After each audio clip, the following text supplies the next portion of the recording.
Canada થી સીધો નીકળી ગયો છું ક્યાં? ગોંડલ જવા માટે. કેમ કે ગોંડલે બોલાવ્યા હોય એટલે આવવું જ પડે, કેમ કે ઈ છે ગોંડલ.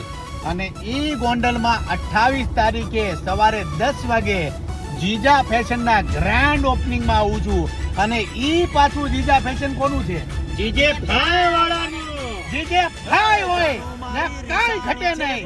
અને ઈ પાછું ગોંડલમાં હોય એટલે જીજે ભાઈ વાળા નામ જો આમ જોવા જાય ને તો જીજે ભાઈ વાળાનું જીવન સુધરી ગયું. એટલે ઈ ગોંડલમાં 28 તારીખે સવારે 10 વાગે હું આવું છું. મારી ટીમ જીગલી એન્ડ ખજૂરની સાથે. એટલે ગોંડલ વાળાઓ તૈયાર થઈ જાઓ અને ગોંડલની આજુબાજુના તમામ ગામ વાળા તૈયાર થઈ જાઓ. 28 તારીખે મોજ કરશું. કેનેડા થી સીધો પધરામણી કરું છું ક્યાં? ગોંડલમાં. એ દરિયામાં ગાડી આપીને આવી છે દરિયામાં. મળીએ પાછા. જય માતાજી, જય શ્રી કૃષ્ણ. જીજા ફેશન ભાઈ, જીજે ભાઈ.